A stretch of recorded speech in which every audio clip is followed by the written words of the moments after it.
Hello, and welcome to Sci-Fi Vision Fandom Access for February 6th. I hope everybody can hear me. I am still so bad at this.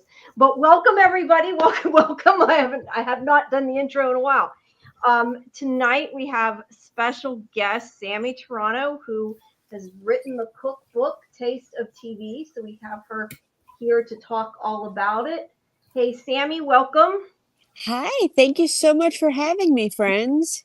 Sure, we're Hi, so glad you Sammy. could come. Why don't we start by why don't you tell everybody what's the book? Explain to everybody what it's all about. Absolutely. So, Taste of TV is a cookbook slash memoir based on my 15 years as a journalist. As you ladies know, I write for and own TVGrapevine.com, which is a entertainment news TV critic website. And it was on my bucket list my 40 by 40 bucket list to write a book and get it published. And I'm a little late on the deadline, but not by much. And I finally got it published. But the thing is, I wanted to write a memoir based on my journalism career, but that really wasn't working out the way I wanted it to. So my mom suggested, because I'm always cooking and giving people recipes, why don't you write it into a cookbook and tell your stories through different kinds of food? And I'm like, that's a good idea. Also, at the time, I was reading Ross Matthews' Name Drop, and he did something similar. So I married all those ideas and I came up with a cookbook. They're all based on shows and experiences and movies that I recap for TV Grapevine over the past 15 years. And I am so happy with the way it came out. And my friend Denise illustrated all the food pictures and the cover of the book, which included my animals, my personality, little Easter eggs from all the TV shows and movies that I wrote about. And she is such a beautiful, wonderful talent. So thank you, Denise, for that. That is really great. I'm trying to get your graphic up. I'm having issues here. There. Well, this got Well, quantum. I'm just doing a real good job, ain't I? There we go. Oh, no problem. There we are. It's got Karen's thing behind it, but there we go. I at least got something up. Uh, so why don't you talk a little bit about some of the recipes that are in this, so people know if they and the book's available by Amazon too, paperback. Make sure people know. Make sure they check it out, and we're going to be giving away a copy. I have posted the link on Facebook and Twitter. People can fill out to try to win a copy. But why don't you talk about some of the recipes? Okay, so there's 30 different recipes in the book based on 30 different shows and movies. It's divided into three parts: dinner, drinks, and dessert. So my favorite dinner recipe that I have on there is the table flipping good vodka sauce and pasta, which is based on the Real Housewives of New Jersey, and a nod to the table flip that Teresa did on season 1. I learned how to make this recipe when I was a young girl. My mom made it, my godmother, Bonnie, made it, and they both taught me to make their versions. And then I went and made my own. And like I mentioned in the book, during the COVID pandemic, I was at my mom's and we would watch The Real Housewives of New Jersey every week when it was airing. So I wanted to give a nod to that. And then also in that chapter, I have the Big Bang mac and cheese, of course, based on the Big Bang Theory, when Penny used to always make her mac and cheese, and it always had very interesting results. But mine actually comes out good, so I wanted to add it in the cookbook. But it also tells the story of my grandfather, my pop on my mother's side, who made it one Thanksgiving when my dad was a vegetarian. I was like in fourth grade, so I was about 9 years old, and I'll just never forget him coming with this huge bowl of Kraft macaroni and cheese and going to my dad and being like, Paul, I made this for you. It's macaroni and cheese. I know you're not eating meat right now, and I wanted to make sure you had enough to eat. And that was just a beautiful memory that I never forgot and wanted to include that in my book. And then I have the white collar white Russian, which is in my drink recipe based on the show White Collar. It's actually my mom's recipe that she taught me how to make. And the secret of that recipe, you're going to have to buy the book to find out about what makes it so special. And the desserts are all sorts of different desserts that I grew up with. But my favorite one is America's Got Ice Cream Cake, based on America's Got Talent, which was one of the first shows I ever recapped for TV Grapevine when it was owned by my business partner, Al. He's since retired. And as an aside, Al, if you're listening, thank you so much for giving me this opportunity. If it hadn't been for you, I wouldn't even be here today. So thank you, Al. So, but I know America's all about ice cream cake. All of us had ice cream cake. We all grew up with it. And America's Got Talent, of course, is important because it's one of the shows that got me started as a journalist. However, the reason why it's more important to me is the year my sister got engaged to her husband, Sal. Her Sal's family had all of us at their house for the holidays, and one of her in-laws, and I feel really bad because I don't remember which one of her in-laws it was, made this absolutely delicious ice cream cake. It had vanilla ice cream, chocolate sauce, all these little crunchies and candies in the middle, a cool whipped topping, and it was so delicious that she taught me how to make it. And I decided, my sister Melanie is most amazing, one of the most amazing people, and I wanted to find a way to honor her, and that was my way of honoring her. Just like the white collar, White Russian was a way of honoring my mom because she's done so much for me, and I just really wanted to find a way to thank them. And I found a way to thank my amazing family members, my mom, my dad, my brother, my sister, their spouses, my niece Aria, who was at my launch party and was just so adorable. Everybody loved her there. And yeah, it's about family, it's about TV, food, and everything in between. And like I said, I had Denise illustrate the pictures because every cookbook has pictures, and I always found that the food pictures were too posed, and I never really liked the way they looked. And Denise has been my friend for 31 years, and I really wanted to work with her on this. So I asked her if she was interested in drawing pictures for the book, and as they say, the rest is history. Yeah, I was going to say we have the cover up. People can at least see one of the pictures. That's really cute. Yeah, I obviously I went to the launch party. I was going to say a lot of great recipes, and the other thing people probably to know too is I know you were talking about how a lot of them can be substituted if you have allergies or anything like that, any sensitivities. So it can work for a lot of different things. Yeah, that was really important to me because I have several people in my life that are either vegetarian, vegan, celiac, or for the drink recipes, they're sober and don't drink alcohol. So I wanted to find something for everybody in there. So I also, for the drink recipes, made several different ones that could be made into mocktails on how to make it into a decent tasting mocktail. And for the pasta recipes I tell how to make it if you're gluten free, how to make it a vegetarian recipe. Vegan, I had a little bit of trouble with because a lot of my recipes, I couldn't really find a decent way to make it vegan, but I'm working on that for the next cookbook because Denise and I are writing at least 5 more cookbooks. Can't wait. That'll be great. I'm very bad at cooking, so hopefully it'll help me out a bit. Um, I'm bad too, but Sammy, you grew up cooking with your mom and your grandmother, right? Like Yes, I did. you're one of those kids that was like in the kitchen a lot with your mom and your grandma, I think. Yes, I was. And before I could stand, like they would pick me up and have me help mix or put little spices in there. Melanie, my sister, does that with Aria. So it's just a family tradition that I absolutely love. That's cool. I flipped through a little. The book also, I mean, these illustrations are great, but the book there are some photos of you doing some red carpet work at some different premieres and things like that, right? And I think you've like tied in some stories of your from your journalism career, like some little vignettes are tied in with the recipes, right? Yes, because we were actually, Denise and I were going back and forth about this, about what we wanted to do. We wanted it to be more, because it was a memoir. We were just trying to figure out what we wanted to do to make it work, make it really stand out. And she's actually the one that suggested, why don't you put some of your pictures in there? We had poured through so many different cookbooks, the two of us, and we actually got the idea from Tiffany Thiessen, who was on White Collar, as a matter of fact, and Jesse James Decker. They had pictures of their personal experiences as well as the food pictures. And we kind of talked about it, and we're like, all right, why don't you use the pictures, some of your pictures from your favorite events? And for privacy reasons, I didn't use the ones with the celebrities because you have to get a whole bunch of permission for that. But these are the ones when I was at several different events.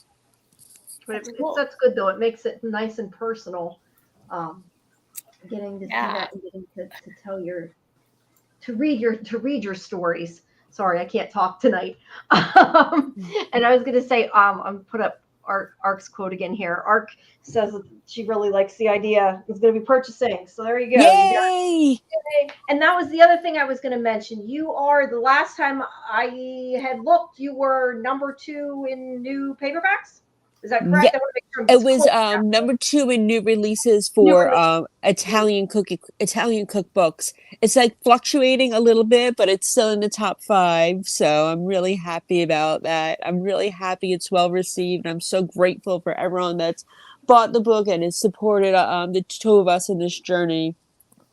Cool. I That's was going to pretty say, cool. Art just bought it. It looks like so. You already just You got a sale. another sale. So yay! Yay! So And you thank have you have ideas for 5 more already, huh? All I cookbooks? do, at least 5 more. And actually, my sister suggested, and this will probably be a mini cookbook, a Taste of TV Junior based on kids shows. So there were so many different kids shows that we either grew up with or her daughter is watching. So we're going to make that into a cookbook too. Yeah, Oh, this that's is so a cool. really good idea, smart idea to do this and be able to use the cooking, but also put it into what you do and what what you love, and a way to kind of combine it all. Yes, I'm like so glad that I came up with this idea with the thanks to my mom, who has always been my biggest cheerleader and support system. So I'm really, really happy, and I'm happy with the support, and I love the way it came out. Like when I first got it, I cried because I'm like, I did it. It's beautiful and it's better than I ever could have imagined. Oh, and as an aside, at the end of the month, beginning of next month, we're also coming out with the ebook version of it. Oh, cool. Yeah, it's very cool. I was going to say, a lot of people I know will want to read it digitally. Then you can look up stuff while you have all your food information on your iPad while you use it. Yeah, or take it when you're grocery shopping. It's like That's I true can't too, tell you yeah. how I can't tell you how many times I've been food shopping and like, oh, I wanted to make that recipe in that cookbook and didn't have it with me. So that's why I buy my cookbooks digitally as well now. That way I have a copy of it. I can just hop on my phone and be like, oh, I need that. I need that. Oh, and you do. I did notice in the beginning of the book, you include like a list of everything that you keep in your pantry at all times, all your favorite stores that you shop at to buy different ingredients. Like it's really well set up for people who are not like people like me and Jamie who can't just reach into our pantry and automatically have everything we need. Yeah, I actually can't take credit for that idea because I saw it initially, like I said in the book, on Snoop Dogg's cookbook, where he did the whole pantry thing. He actually showed a picture of his pantry and showed everything that he had in it. But I actually didn't think to add a picture of that. We have to do that for next time.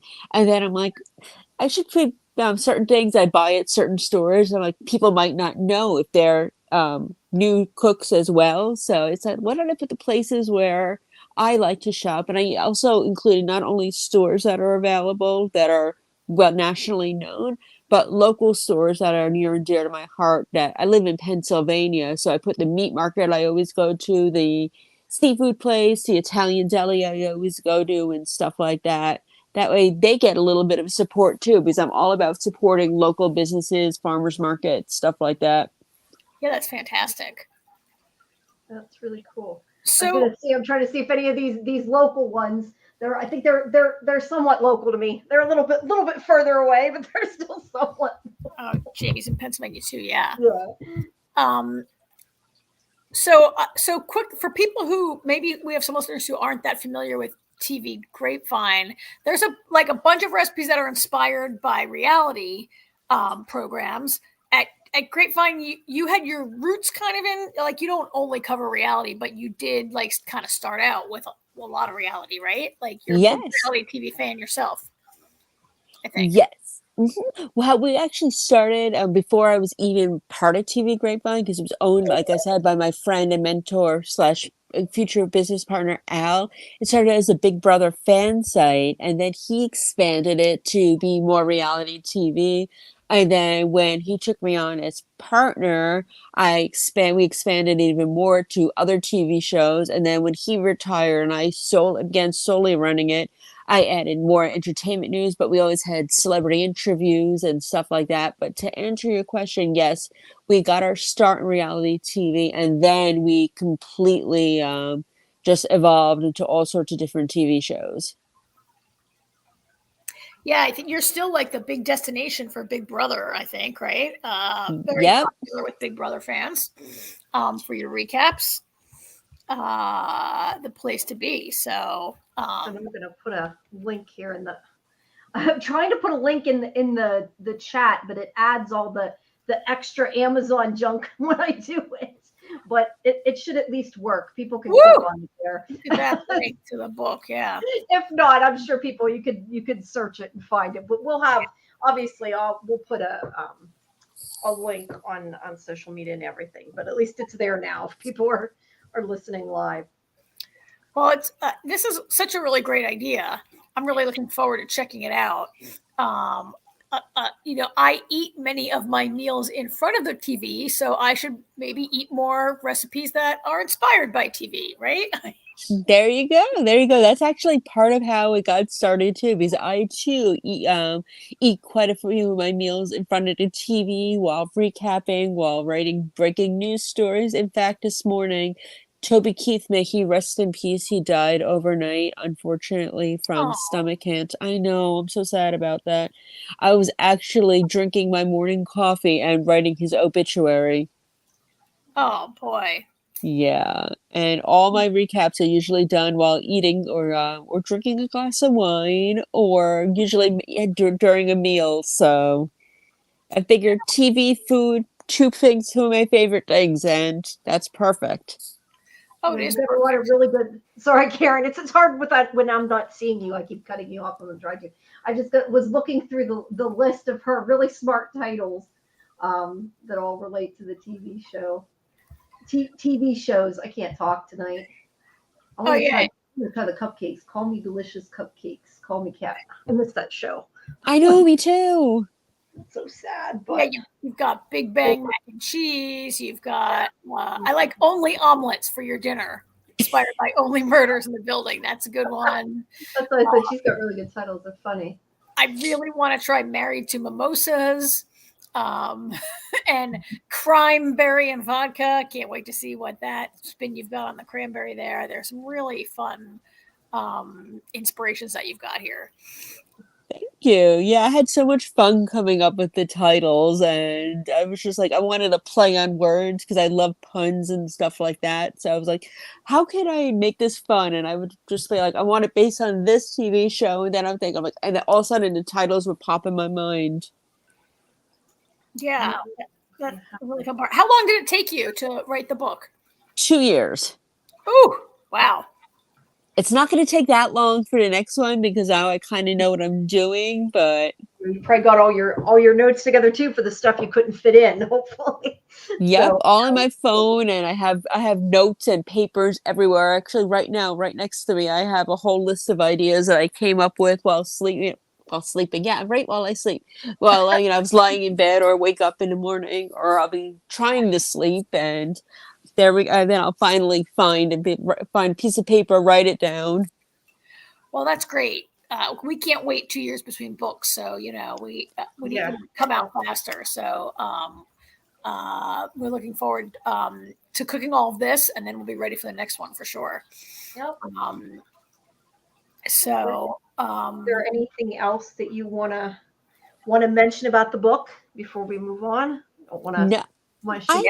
want people to read it too, though. You don't want to tell them everything. I didn't want Yeah, no, I want everybody, I hope everyone reads it. I hope everybody buys it and likes my stories and Denise's pictures. And I hope they like the pictures of the animals. I will give you one little spoiler. In the back of the book, there are pictures of the animals that are featured on the front cover. And then on the back cover, I have my other dog, Opal, on there. When Denise first drew the cover, I didn't have Opal yet. So when we did the back cover art, she just drew the picture of Opal. And if you look in the book, back in the book where I have the pictures of the animals, she got everybody spot on so perfectly. I was going to ask if that was your actual dog and cats on there on the cover. Yep. The one in my purse is McNabb. The one trying to steal the sauce is Buffy, who's actually sitting right next to me right now. And Sophie is the dog, and Benson is the cat by the bananas. As you can tell, all our animals have pop culture names. They do. They do. Cool. McNabb is for Donovan McNabb, I guess, because you have a football project also, right?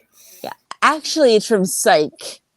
Oh, I'm not a psych person, so whoops. Well, there, it can have double meanings. Okay, all right. I can live with that. I can live with the double meaning. I thought he came from your football coverage, your football project. No, but he's a very good-looking guy. So if he ever asks, that it's for him. That's smart. Yeah. So, all right. Well, thank you so much. Thank you for coming. And like I said, we're giving away a copy. I posted it on Facebook and Twitter. I'm gonna get it on the site too. I was having issues. My site was being, I should say normal at this point because I'm always having issues. But it is up on the social. I put it on the social media account so people can enter. Make sure everybody fill out the form, and it's there for a week, and then we'll give a lucky winner a copy of the cookbook, and they can make these great recipes as well and follow along. Cool. Thank you so much for having me, ladies. I miss yous, I love yous, and I can't wait to do this again soon. Right. Thanks, Sammi. Next time. Thank you. Come Bye, back guys. anytime, even just to check, just to chat TV. Let's do it. It's a date. Okay. All right. Have a good night. You too. Bye-bye. Bye. Bye. All right. Oh, all right. She's gone. There we go. I was trying to figure out how to disappear our block so it doesn't keep duplicating everything, but I couldn't look, figure it out. now I got there. Now the picture works. Right? Yeah, now the picture of the book finally works. Now I finally know what I'm doing. Yeah. Well, that's okay. I've got these queued up because we have not that much to cover tonight, TV wise. Right, but we are going to talk about Quantum Leap was finally back last week. So it's on tonight, right? We're a full week behind in our Quantum Leap coverage. Yeah. I was just going to jump in really quick. Sorry, I didn't want to cut off Sammi before. I was going to say Ark was telling us about Leverage. I did not, Leverage and the Librarians, that Christian's recipes are in the show. I did not know that, so that's good to know. I never really thought about it, to be honest, but that's cool. I love Leverage. That's one of my favorite shows. I know you always loved it. I had never watched Leverage. Does he cook on the show? Yes, he does. He plays like a fighter, I guess you want to say, but yes, he's also a chef. And it's kind of like a running joke. He's always making everybody's food, but yeah. Oh. And Librarians was obviously hasn't been on for a while, but yeah. But Leverage, the new series, is still on and back soon. Not yet, but coming back. I'm not sure exactly when it is. I forget, but the new season will be out soon. All righty. So let's go back. Right along. All right. Now we will move on to Quantum Leap. There we go. You got the the picture all up. And thank you everybody for our live watchers. Let's see, we have more than we usually do. A few extra watchers probably came to hear about Sammy's book. So thank you everybody who showed up live, especially and for everybody who downloads our show. All right. Sorry, go ahead. So, so the episode was called Off the Cuff. This week's episode, right? And it's an episode in which this is what we should say for people, make sure people understand. This is actually last week's episode because it's on tonight. It's on right now, right? But we don't. Obviously, we're not going to do tonight. So this is from last week. But so it was called Off the Cuff, and it's an episode where Ben leaps into the body of a bounty hunter, and he's stuck with this guy here on this guy Kevin. It's like 1973 or 1974, right? And he's like trying to bring this guy Kevin in, who's like I forget. He's a criminal. He's done a lot of bad stuff, and I forget exactly what the most recent crime was that he committed. Well, I know he's a thief because he has diamonds hid. But yeah, he's kind of. I mean, has done bad things, but he's still a good guy that you kind of root for and want to be good and want to turn his life around. But he's kind of had a bad hand at things and been dealt a bad hand. I mean, and he's maybe not reached his full potential. Yeah. But I really like this one. I think I probably should have the cast list up, but the actor who plays Kevin was really funny in this. I liked him. Yeah. So yeah, I just looked it up. It's April 10th, 1970. It's 1970. So it does seem to be like a, the guy keeps trying to escape. He keeps saying like, I'll give you twice as much money as your boss does or whatever. I have to go to the bathroom. Can't you uncuff me while I go to the bathroom? Right. Yeah.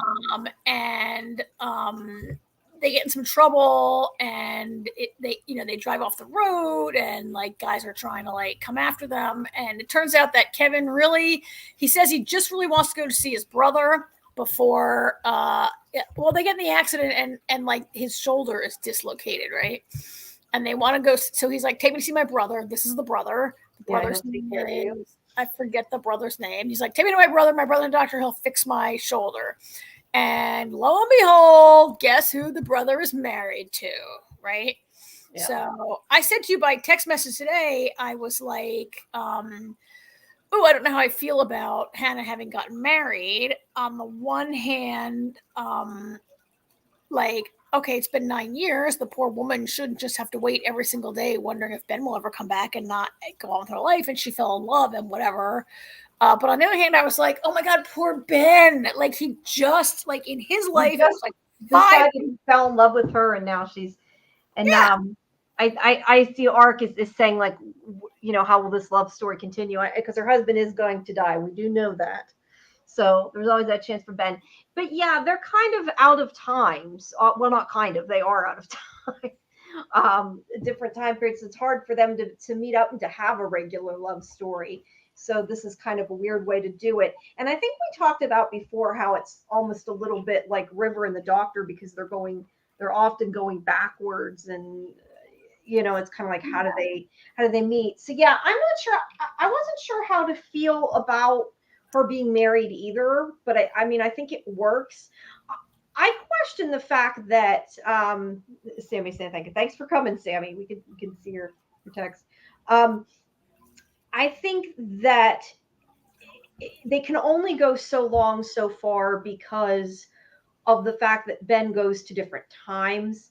So it has to be like within a set, like period of time. And granted, they've explained it that they're brought together because they're in love and everything. But I think like at a certain point, they can't keep bringing Ben over and over and over and over back to the same, few periods of years. So they've got to find a way to make it work because I assume at some point she's going to be even older and he'll have to deal with that as well. But you mean because Ben has he's jumped as far back as like the Salem witch trials. He's jumped all like he's confined now to Hannah's lifetime. Yeah, right now he seems to be. Yeah. So it's like her adult years. But I'm assuming at some point he's going to come back and she's going to be even older. It has been, I think, pretty linear, I believe. Like when Captain America found Peggy Carter and she was like 80. Yeah. So I'm not sure. Yeah. I mean, I'm not sure. I mean, I guess he could go forward and go back and he doesn't necessarily have to go in order, but I think they have all been in order, haven't they? Or am I wrong? Well, Hannah's episodes are going in a progression. Yes. That's what I thought. Okay. Along in her. I mean, I just feel like, poor Ben in Ben time, it's only been a very, very short time since he found out that Addison that everybody thought he was dead and Addison's moved on and all that. For Ben, for those guys, it's been 3 years. For Ben, I don't know, has it been 3 weeks even in Ben time? It's been a short amount of time that he loses Addison. He falls in love with Hannah. He loses. Now did he lose Hannah? I mean, she says you can be in love with two people, which I think is true, but obviously it's kind of like they're not going to suddenly, at least not at this point, get together. Now, when her husband passes, we don't know what's going to happen, but okay, from his point of view, I mean, even Hannah's like, you can be in love with two people, like, okay, but you're not going to have an affair with Ben for 3 days every time he shows up randomly. And Ben is not that guy. Ben was obviously that guy who was going to back off and not, right? Which is why he didn't even tell her at first it was him. And she's like, how are you not going to tell me? Yeah. And then sides to that. When Addison tells him that Kevin, the husband, is likely to die, what's my next picture here? Oh, we'll go back to that. He's going to die. Ben's first instinct is like, I got to tell Hannah so they can get some treatment. Like, his instinct is to save the guy, right? Like not to be like, woohoo, I'll got to wait 18 months and he'll be dead and I'll have my chance again, right? He's very, his instinct is he's just not a guy who's going to interfere in her marriage at all. Yeah. She can. And Art's saying about River and the doctor, they got their night under William. You're right. Well, they were also married too, so they got to be together for a little bit. So I mean, there could be something, for a short period of time. I would think after her husband does pass, because obviously unless Ben shows back up before her husband dies, but I mean, I kind of got the opinion that's probably not going to happen.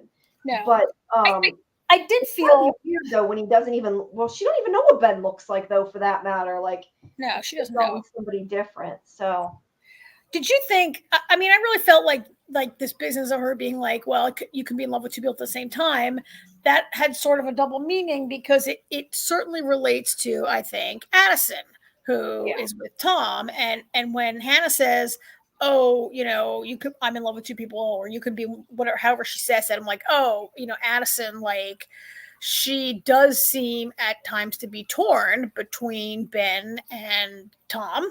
And, this business where she found the engagement ring last week doesn't say anything. And then I thought maybe she was unsure, but she seems to be, very happy. I don't know. I maybe part of the Hannah and Ben story shows Addison that you can't wait. You have to jump in and grab it while you can. Oh my God, I love Arc 54's comment. Oh my God, that would actually make a lot of Ben sense. Show up at Kevin's whatever the not Kevin, the Kevin's brother. His name is Josh. I think the brother was named Josh. At Kevin's brother's funeral, at the husband's funeral. That would be insane. That would be like great timing and terrible timing at the same time. Yeah, but at least maybe he can be there to console her. But yeah, I mean, there's a possibility he could come back. Like I said, he could come back and it could be his job to save him, or maybe, who knows, maybe Ben will jump into her husband's body because it'll be his job to save him. I mean, that's still a possibility too, but I don't know that I foresee that happening. But no, I mean, I kind of foresee this going at, Tom is saying, well, I found this old DARPANET CD-ROM or hard drive or whatever somewhere, and we might have a way to bring Ben back, which, is crazy. First of all, to go back to Ark's previous comment, if you can bring Ben back, can you get Sam back? Yes, I know, right? But, I think the idea they're finding a way to bring Ben back just when Ben maybe doesn't want to come back. Like, he was desperate to get back to Addison, but now he's in love with someone in time, right? And maybe he doesn't want to come back now. Like, if Ben had his choice, would he just shack up in 1970 and stay with Hannah forever? I don't know. You don't think so? He's not that guy? No, I mean, like, you mean sort of like the Captain America. Yeah, I mean, I don't think that'll happen in the scope of the show, but is that what he would want? Maybe. I never really thought about it until you just said it now, but that's a good point.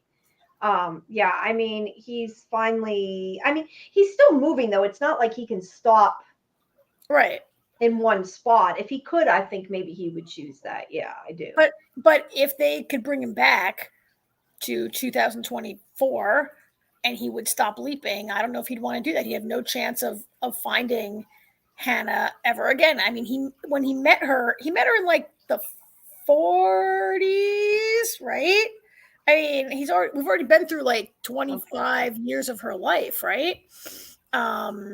Yeah, he's missed a big chunk of it. And she was, already like a grad student. Like a lot of her life is going. Like the next time we see her, they're going to have to put aging makeup on Eliza Clark, I think, Probably. because Unless but yeah, I know you're calling her by the character. The other. I just, we've gone through a big chunk of her life, and he can't like we're saying he's going to catch up with her, and she's going to be an older lady. Yeah. Which is fine. Old people can be in love and have a great love story also. But yeah, are we getting into Captain America time here? Yeah. I don't know. I mean, I like the story. Probably either way, because that's why I said, like, I don't foresee them carrying this that much further. That's just my own opinion. I mean, I don't know. I have not seen past this, but I just don't see this as being something that they can feasibly keep up another season, just because, like I said, he for a show, like, he travels to different time periods. For him to keep being in the same, like, span of years would get boring after a while. And Orca saying it wasn't renewed yet. I was going to say I wasn't even sure. So yeah, there's a possibility they could do that. I don't know that they will. But I mean, they could, I guess. It depends if they get it. I guess the biggest thing is it would depend if they knew ahead of time they were going to be done. That's always the biggest thing. If they're getting canceled, do they know in time to write, a specific ending? Although I hope the show continues. I don't want it to be canceled, but I mean, that would be the only way I could see that happening. I mean, them writing an actual ending with him and her. They got to be done shooting it, and if they're not, it certainly is all written. Yeah, so I kind of don't see that happening. What could happen? I mean, unless they just start having him go back and forth. I mean, like I said before, he doesn't have to go linearly. Like, he could, feasibly go someplace completely different and show up again, 10 years before she was married. I mean, but the way they've been doing it, it's been in order, and that might be just to make it easier to understand. I don't know. But yeah, I mean, it would be hard for me to see a way that they make Hannah a series regular for future seasons unless they became like the leaping couple together or something. Yeah. She may be a one season and one character. But I am enjoying this storyline. I mean, I was an Eliza Clark fan from the 100. Eliza Taylor. You keep calling her Eliza Clark. Oh my God. Why am I calling her Eliza? Because her name was Clark on the 100. Yeah, that's what I said. I figured it was Eliza Taylor is her name. And I was a fan since she played Clark. Thank you, Jamie, for correcting me. And I'm enjoying the character on the show, and I'm enjoying. I like the way we didn't have to make this whole season about Ben suffering while Addison is like moving on with Shady Tom, who I still think is going to turn out to be a bad guy. Yeah, maybe. I kind of agree with you. So. He's just too good to be true. He's just too good to be true. Well, right? The other thing is if, and this is just looking into the future of the show, assuming if we're correct that that Hannah does not stay, I feel like they're going to have to wrap it back around to put Addison and Ben back together, or at least that's where I see it going. So it would, and like, are they going to suddenly break her up with her new love when she's, moved on from him? I cannot see that happening unless Tom is either bad or dies. I just can't see her suddenly switching back to Ben again. Yeah. I mean, Ben, I could see it because Ben hasn't been apart from her that long, but in his mind, but to her, I just don't see that happening. Yeah, so. She's only moved on. I think we have this little bit of unresolved storyline where Ian, like whatever Ian did with this shady person who like helped him, how I keep saying he, Ian said they, their girlfriend like helped hook them up with that woman who like was trying to blackmail Ian to get data. And I just feel like maybe Tom is like somehow tied into that and is a bad guy tied into that somehow. Yeah, that would Like make trying sense. to, or because he's from the government, like he's trying to secretly get control of it somehow for nefarious government reasons or whatever. I just don't trust the guy. I just don't trust him. I guess because I really fell into from the setup that he replaced Ben, and like so we have to hate him. And then I just feel like he's just too perfect to be true. Like him and Addison, I just want to smack them sometimes. They're so perfectly like you thought Ben and Addison were like perfect together. These two, this guy is just way too good to be true. And Yeah, like, I know. Ark agrees. She never trusted Tom either. So yeah, I don't think most people. I don't think we did. So. and then he's like so understanding when Ben shows up again, and like there's like zero insecurity or jealousy between them, and it's just not. It's just not. I was gonna say it's not realistic. Now this is a show about a guy leaping through time, and I'm willing to accept that more than I can accept that Tom is a nice guy. I'm not sure what that says about you, but right. But so we'll see. Ark and I are waiting for the other shoe to drop on Tom, and we'll find out. Yep. There's only, I think, a few more episodes. Yeah. I mean, looking on the NBC, I'm on the NBC Media Village, and they have only they only have photo. They don't post anything. They're up through episode 10. They have posted photos up through episode 10, which maybe is the last one. That I'm not sure. I usually would look at. Let's see. I have a because the episode we just saw by the screeners, I think too. So no, that's wrong. So the episode we just saw off the cuff was right? Yeah. But there's at least up to 13 according to Internet Movie Database. Yeah, they're only posting the next episode. The next episode is called The Family Treasure. I don't know what it's about. It's on tonight. And I guess, and we'll be here to talk about a week late next week. Yep. So, yeah. So, 2 after tonight are things, yeah. It was 9, 10, 11, yeah. At least. You think there's 13, Jamie? All right, then there's 4 after 9. Yeah, but at least that's what it says. So I don't know. And I have not, I haven't even checked the screeners, but if that's all they have with pictures, that's probably all they have with screeners too. So I don't know. But I would assume, 13 is, I don't know, how many were there last season? I think 13. No, there were 18 last season. Oh, because the first season was only like 9, and then they got a surprise order for like another, like a part B in their first season. And Art says she thinks there's 2 after tonight. What one? I'm trying to after see. tonight, so that would take us up to 12. 10. So tonight, there's episode 10 probably 3 left, unless Internet Movie Database is wrong. Who knows? But they usually go by press, so I don't know. Yeah. All right. Well, at any rate, they'll all right. So AJ's not here tonight, so we're not gonna. I guess we'll hold Percy Jackson until he's back next week. The whole thing has dropped. I've watched the whole thing. AJ probably has seen the whole thing now with the kids. I'm trying to watch it. You're not gonna watch the whole thing. I kind of feel like you ought to just give up on me on all these shows because I just have not. And I'm sorry, but I just have not had time to do any of that crap, especially with my foot. I have to get another ultrasound. It's it was the show. We'll talk about it some more next week. Yeah. There were some good things about it. And then True Detective. I was really looking forward to talking about True Detective because it's starting to lose me now. In its 4th episode, it's getting a little. They're going down the horror road, and they're losing me a little. But we'll talk about that next week also. And the only other stuff that was being like sort of a dead zone of TV. I think I texted you. I watched this movie on Amazon called Foe, this science fiction movie. Jamie, have you heard of it? Yeah. No, actually, I haven't. Okay. What's it about? It's set in 20. So it stars Saoirse Ronan and Paul Mescal, who are 2 amazing actors. Okay. Right? Yeah.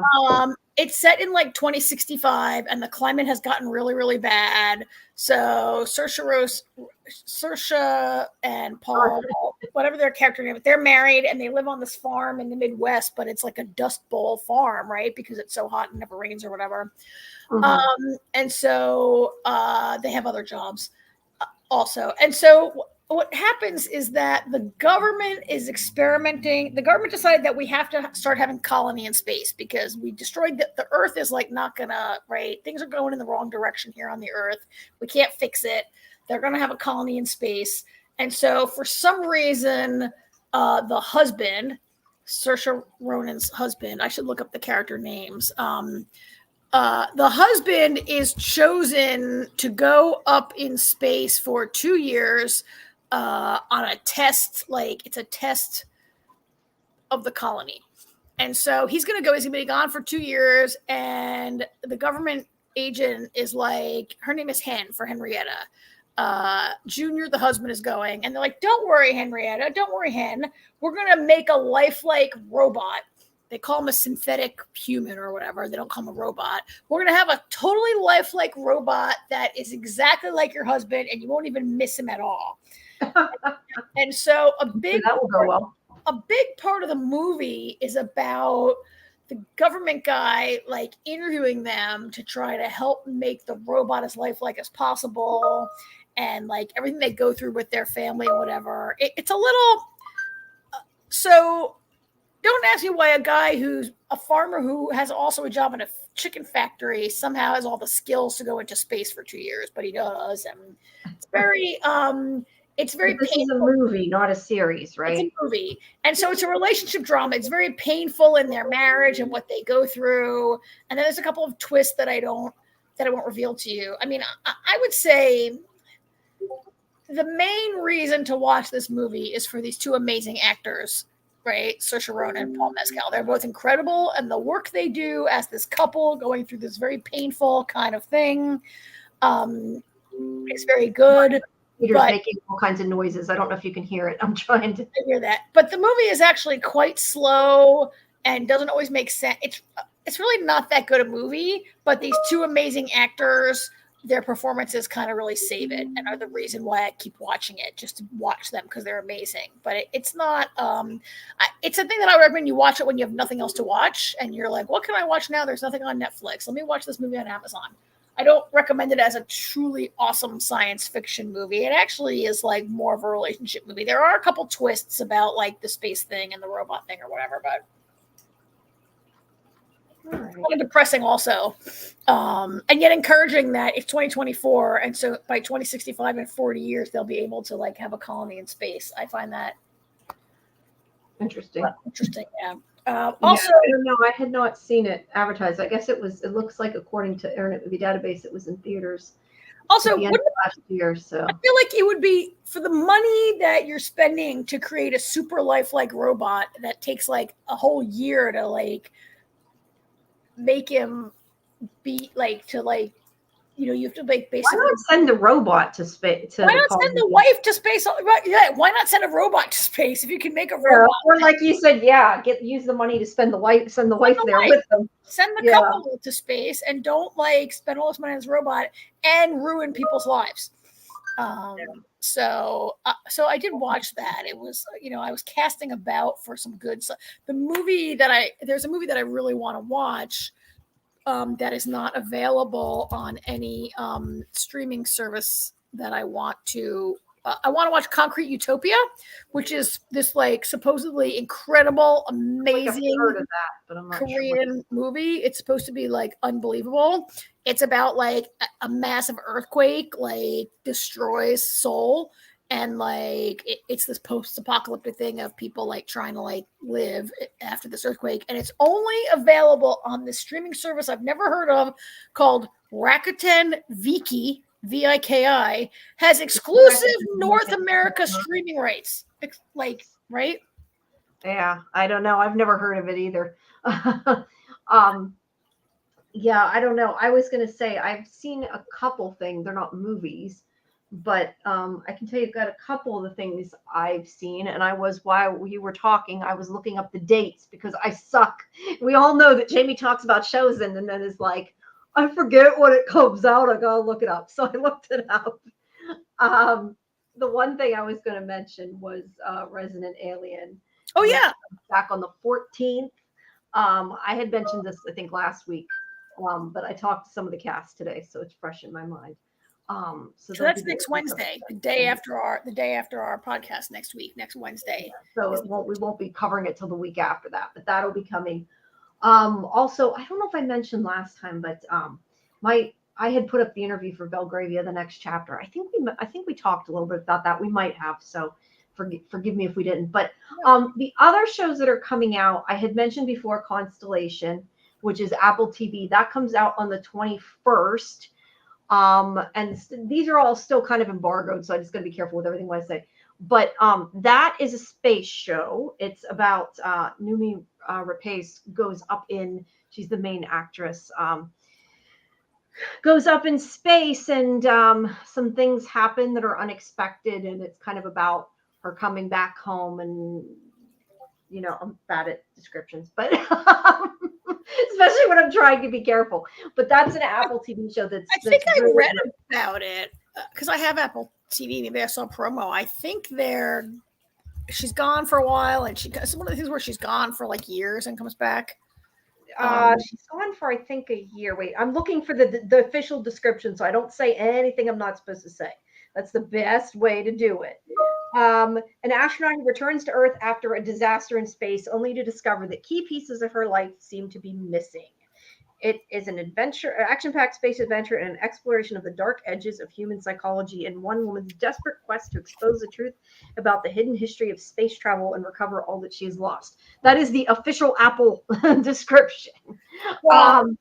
So it's, it kind of, without going into, since it is embargoed, I don't want to go into like full review or anything, but it reminded me, and I texted this to you too when I was watching it. I remember I obviously didn't tell you anything about it other than I thought this, but for whatever reason, the kind of, I don't exactly necessarily want to say the tone, but I guess it is sort of the tone, the feeling, I guess, that it gave me. It made me think of Dark. Now, it's not about time travel. It's not like Dark. I don't mean it in that way, but just kind of, it gave me that bizarre, like just the kind of that feeling when I watched it.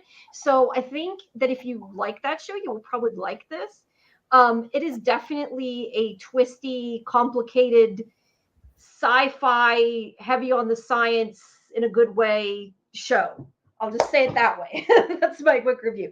But I really liked it. I did not think I was going to even watch the whole thing, but I watched it on 2 nights. I sat and I watched the whole thing. I really liked it. And it's got very, very high production value too. And I did interviews with the cast and creator and director and everything of that. So that will be up. And then the other thing I started watching.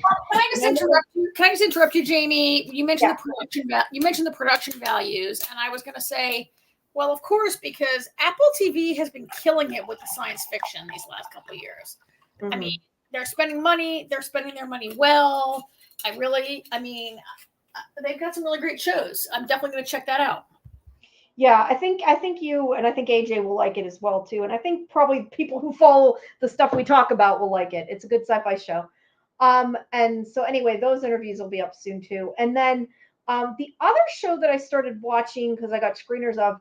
Now I once again I looked up the description because I'm going to totally butcher it if I try to describe it. But it's called 3 Body Problem. It's coming to Netflix. It was not at all what I thought it was going to be. I don't know why or what I got into my head that when I heard 3 Body Problem, it must be something similar to a quote that has something to do with Sherlock, because that was what I kept thinking it was about, that it was like a Sherlock related. I don't know where I got that. Somehow I got that into my head. But it is a thriller, sort of got some murder mystery stuff going on. It's got some paranormal potentially stuff going on, maybe religious stuff. I don't know. It's got a lot of different things. It's starring I was going to see the other people's name, Benedict Wong. That's who I know that's in it. And I'm really enjoying it so far. And that is on Netflix, and that comes out the 21st. And it's based on a book. But it's basically it has like different time periods, and part of it's in 1960s China, and kind of about what a decision that happens back then, how it affects and kind of reverberates through time, and it's really good too. And Ark saying, yeah, Super Hulock. You know, I never finished Supernatural, so I don't know. I can say Super Hulock fan, definitely a big Doctor Who fan, and definitely a big Sherlock fan. I need to watch the rest of Supernatural yet, but yeah, so I just looked it up. It's based on a Chinese science fiction trilogy, and this show is from David Benioff and D.B. Weiss, who brought us Game of Thrones, right? I don't know the people from Game of Thrones, but that sounds right. According to the interwebs, those guys are behind it. Yeah. So yeah, that's coming out. But it's weird and good. I'm not done with it yet. I'm still watching it. I have to watch the rest of the screeners. I'm not sure yet if I'm doing interviews or what, but I wanted to see the screeners.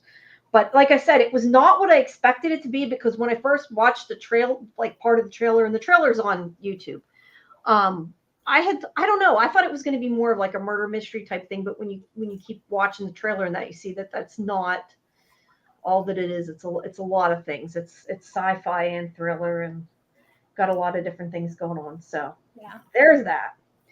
And yeah, those are the main things I watched. Are you still watching La Brea? Yes, I am waiting to see the finale yet. I still have not been sent the finale. You're yet. ahead.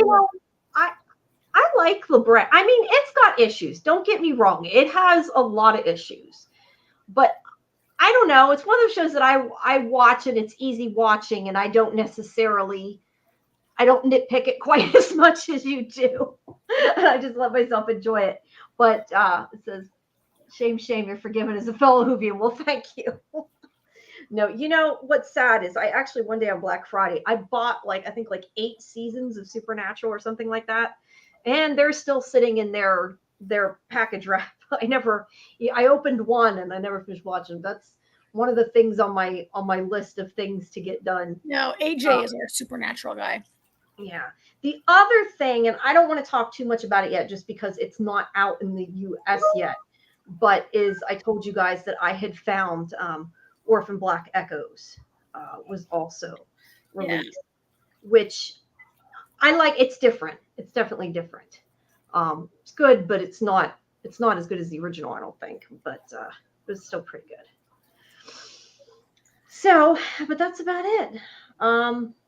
Yeah. What else? Is there anything else next week, or is it kind of the same thing? Quantum Leap, and I think we got Quantum Leap. We'll finish up Percy Jackson and True Detective. Maybe we'll catch a couple of. There is another thing that I want to watch on Netflix, which is called, and I'm going to pronounce this wrong because I don't speak Korean, but I want to watch Gyeongsang Creature. It is a South Korean show that is on Netflix, and it's about when Japan occupied Korea, which was a very brutal occupation and a terrible time in those two countries' history. But in the story, the Japanese are doing secret biological experiments on the local population, and there's a creature that I don't know much about it, but there's a creature that is like a monster or whatever. So it's supposed to be pretty decent, I think. And it's on since there's nothing on right now, that's on my list. I've really enjoyed some of the really good Korean dramas and movies that I've seen on Netflix and other places. So I really want to check out the season 1 is out on Netflix. So since I can't watch Concrete Universe, I can if I pay $6. Maybe I'll watch it. And go to the TV fair. If it's worth the $6. Find it. I shouldn't say that. Forget I said that. If anybody heard me, pretend I didn't say that. Ark, you guys I want to hear about this rewatch on Friday early mornings for Supernatural.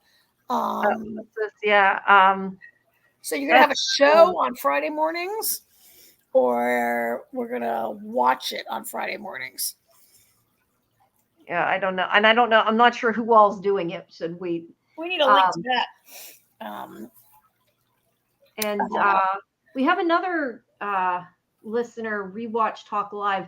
I'm not sure they're saying this is a good program. I don't know if they mean our program or they're talking about La Brea. Or Supernatural. Or Supernatural, yes. All good. All good. Yeah, all good stuff. All good stuff. But thank you for coming live and for listening. But yeah, I need to watch it. But La Brea, like I said, I like La Brea. I mean, it's got issues, but with its writing, but I do like it. And it just that I like things that are like weird, kind of sometimes all over the place, I guess. And you know that I'm like, I watched the first episode of La Brea and I was like, this is so dumb, I can't watch this anymore. It has to make a little more sense, I guess. And I didn't I let things go. But I don't know. I think it's a fun show. Also, I was convinced that NBC was going to cancel it because they did not have a good track record of giving, concept shows a chance. And then these last few years, they really have. Yeah. And I didn't think La Brea was going to make it, which is another reason I didn't invest in it. And maybe I should have. Well, it's always on demand or on Peacock probably too. I'm guessing. Yeah, there's always that. Mm-hmm. And the other thing I was going to mention that is also tomorrow, Marvels comes to Disney Plus. Oh my God, yes. All right. We're all going to watch the Marvels and finally talk about it because we were all too cheap to pay for this bad movie in the movie theater and we've been waiting for it to come out, right? Well, I didn't have a choice. It looks like I'm not going to be going to the movie theater anytime soon because I'm probably going to have to get surgery. So I won't be going nowhere for a while. Won't be walking. Yeah. No, I think AJ finally saw it. Yeah, I think he did. I think he saw it in the theater too. But at least I'm happy I finally get to see it. Even if it's not the best Marvel movie. I've been looking forward to it. I can commit myself to being ready to talk about it next week. Yeah, sounds good. All right. Sounds good. But yeah, if you always say, people who are listening, whether you're listening live now or you're, listening after the fact, if there's a show you guys watch, you want us to talk about, or you think that we should see that we might like, please let us know. We'll be happy to check it out. So yeah, we'll come back next week. We'll have a longer. Well, I guess there's not as much on next week either. So since we don't have a guest, we may not have a longer show next week. But at least AJ will be here next week, so you can listen to more than the two of us talking. Right. I'm deep into Buffy the Vampire Slayer rewatch right now. It's on. They're showing it on Comet. Comet is showing Buffy for like 5 hours a day, and you know that I work at home by myself for my regular job. I stay home, I live alone, I work, and I like to have noise in the background when I'm working to pretend, pretend I go to an office and there's people around. And so my thing right now is like hours of Buffy the Vampire Slayer during the day. That's cool. Comet's running it. And I can, I've seen. That's another one of the shows that I'd like to see if I ever have 3 hours after I catch up on everything else. Well, you know what, Jamie? When they operate on your foot and you're laid up in bed for like days, I'll still be doing my interviews. I'll probably be hobbling over to the computer. But yeah, that's true. I will have probably more time if I. Oh, you know what? I won't. Hopefully, my ultrasound. We've got to give good hope that the ultrasound will go well. I'm still holding out hope. I just do not necessarily know that it's gonna work out. Oh my God. Batman rewatch is saying the Batman too. Is that? I'm assuming they mean Batman the movie. I assume the movie with Robert Pattinson. I tried twice and I fell asleep both times while I was trying to watch it. I gotta try. I'm not a big DC person, so. I'm not really the target audience for that. I can never really get into DC. And it's funny because I used to be such a huge Superman fan because I was, I loved Lois and Clark. And then I started watching Smallville and I don't know, I just got off of DC after a while and I just don't usually get that into it. And Arc saying Batman's dark. Yeah. But yeah, that's a good one to try. The other thing, so dark, I can't. That's you that said that. Yeah. So dark, you can't see what's going on. I did want to mention something else, and I keep forgetting. Me too. Tomorrow, I don't know what time it is. I don't know if it says what time it is. Hold on. It starts at 7:30. So tomorrow night. Now, I don't know exactly what is going to be allowed to be talked about. So don't, expect any specific things. But tomorrow night, I have a new writer, Denai Vance, who is going to the Ones Who Live premiere for us. And so she will be tweeting whatever they allow them to tweet, which I'm not sure. That's kind of my point. Like, I don't know what they're going to be allowed to say yet, or because it clearly, which, I got to be honest, I don't understand why the premiere stuff is embargoed when everybody's going to see it tomorrow, but yet it's still embargoed for like another week. Go figure. AMC, I never understand half their. Oh, is that show on AMC Plus tomorrow? No, it's on the premiere in California. But my point is the actual reviews are embargoed for another week, even though people are going to see it tomorrow. Yeah, so I don't know if they're going to be allowed to talk about the actual show, but she is going to at least try to get a couple post pictures or whatever is there. And I was trying to see. I thought I had I don't have it up here. The Twitter handles. I'm not sure which one she's going to use, but I'll make sure that once I figure out which Twitter she's going to use for sure, I will tweet it so people can know to follow her stuff. And hopefully she'll be able to post some pictures from the event tomorrow night, because it's a party and all kinds of fun stuff. But yeah, and there's also press tomorrow for Ones Who Live too. So those interviews will be out soon. Yes, Terry O'Quinn. I'm really I gotta say, I know that I can't ask him about Lost, but I am excited to talk to Terry O'Quinn tomorrow.